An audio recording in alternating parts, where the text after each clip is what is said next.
Hello dear students, आप सभी का स्वागत है छठी कक्षा की हिंदी की क्लास में। आज हम एक कहानी लिखेंगे, मगर उससे पहले कहानी लिखते समय किन बातों का ध्यान रखना है वो समझ लेते हैं। तो सबसे पहले कहानी की रूपरेखा को भली भांति समझ लो।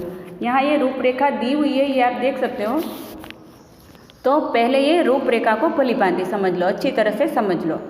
फिर दूसरा, रूपरेखा का विस्तार। यहाँ ये एक एक पॉइंट दिया हुआ है, जो पॉइंट दिए हुए हैं उसका आपको विस्तार करना है, मतलब कि रूपरेखा जो है उसका विस्तार करना है। कहानी के प्रत्येक संकेत का क्रम से विस्तार करो। कहानी के स्थान और पात्र आदि के नाम लिखो। मुख्य घटना का संक्षेप में वर्णन करो। फिर पात्रों की बातचीत को संवाद के रूप में लिखो। तो ये रूपरेखा का विस्तार किस तरह से करना है, आपको कहानी के प्रत्येक संकेत का क्रम से विस्तार करना है। फिर कहानी के स्थान और पात्र आदि के नाम लिखने हैं। फिर मुख्य घटना जो है उसको संक्षेप में उसका वर्णन करना है आपको, और पात्रों की जो बातचीत होती है उसको संवाद के रूप में लिखना है। और क्या करना है कि आपको कहानी हमेशा भूतकाल में लिखनी चाहिए और पूरी कहानी 3-4 परिच्छेदों में बांटनी चाहिए। उसमें विराम चिन्हों का उचित प्रयोग करना चाहिए। और दूसरी महत्वपूर्ण बात है कि शीर्षक, कहानी के मुख्य पात्र, प्रसंग या संदेश को ध्यान में रखकर कहानी को उपयुक्त व छोटा सा शीर्षक देना चाहिए। तो शीर्षक कैसा होना चाहिए? मुख्य जो पात्र है, प्रसंग या संदेश के अनुरूप छोटा सा शीर्षक देना चाहिए। फिर इसके बाद एक महत्वपूर्ण बात आती है सीख। आपको कहानी से मिलने वाली सीख 1-2 वाक्यों में लिखनी चाहिए। और कहानी की भाषा शुद्ध और मुहावरेदार होनी चाहिए, और कहानी की लिखावट स्वच्छ और सुंदर हो। तो चलिए हम एक कहानी कैसे लिखते हैं ये सीखते हैं। यहाँ रूपरेखा दी है। एक बहेलिया, जंगल में जाल बिछाना, जाल के ऊपर अनाज के दाने बिखेरना, दूर छिपकर बैठना, आकाश में कबूतरों का झुंड, अनाज के दाने देखकर कबूतरों का नीचे आना, जाल में फंसना, पछतावा, एक बूढ़े कबूतर की तरकीब, सभी कबूतरों को एक साथ उड़ने के लिए कहना, कबूतरों का जाल लेकर उड़ जाना, बहेलिए का पछताना, मित्र चूहे के पास ले जाना, चूहे द्वारा जाल काटना और सीख। तो ये कहानी की मुख्य रूपरेखा हुई।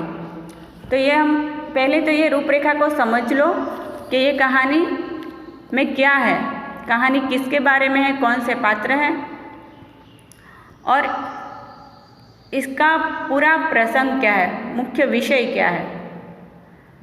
तो बहेलिया क्या करता है, कबूतरों को जाल में फंसा लेता है और सभी कबूतर उसमें फंस जाते हैं, फिर पछताते हैं। और उसके बाद एक बूढ़ा कबूतर कुछ तरकीब देता है और तरकीब के अनुसार सभी कबूतर एक साथ उड़ते हैं और वो जाल लेकर उड़ते हैं। तो इस तरह वो सभी एक साथ जाल लेकर उड़ जाते हैं और जाते हैं चूहे के पास, और चूहा उनकी जो जाल है वो काट देता है और वो सब मुक्त हो जाते हैं और बहेलिया पछताता रह जाता है। तो इस तरह से ये संक्षिप्त में कहानी लिखी हुई है, यहाँ सिर्फ रूपरेखा दी हुई है। तो इससे सीख मिलती है कि एकता में ही बल है, और संकट के समय हमें बुद्धि से काम लेना चाहिए और एकता से काम लेना चाहिए। तो बच्चों, इस तरह से हमने ये कहानी की रूपरेखा को संक्षिप्त में समझ लिया। अब क्या करना है कि ये जो रूपरेखा दी है उसको विस्तार से क्रम से लिखना है, एक के बाद एक आए ऐसे लिखना है। और ये कहानी 3-4 परिच्छेद में हम लिखेंगे।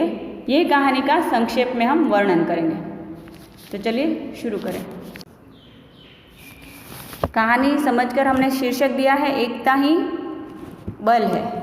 वैसे बच्चों, अगर आप ये कहानी लिखते हो तो पहले कहानी लिख के फिर समझ के बाद में भी इसका शीर्षक आप लिख सकते हो।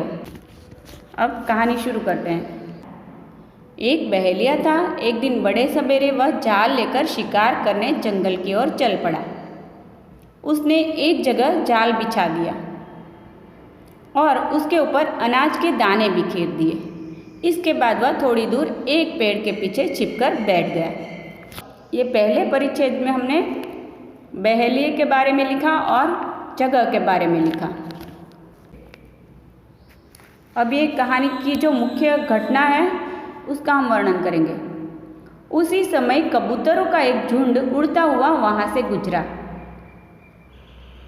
कबूतरों ने जमीन पर अनाज के दाने बिखरे हुए देखे। लालच में आकर वे नीचे उतरे। जैसे ही उन्होंने दाने चुगना शुरू किया कि वे सभी जाल में फंस गए। अब ये जाल में फंस जाते हैं, उसके बाद क्या करते हैं वो उसके बाद वाले परिच्छेद में लिखेंगे। सभी कबूतर जान बचाने की चिंता में पड़ गए। तभी उनमें से एक बूढ़े कबूतर को तरकीब सूझी। उसने सभी कबूतरों को जोर लगाकर एक साथ उड़ने के लिए कहा।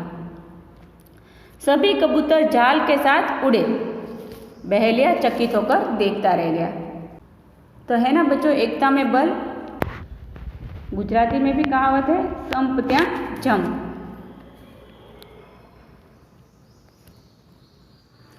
सभी कबूतर जाल के साथ एक चूहे के बिल के पास पहुंचे। वह चूहा उस बूढ़े कबूतर का मित्र था। चूहे ने अपने पैने दांतों से जाल काट दिया।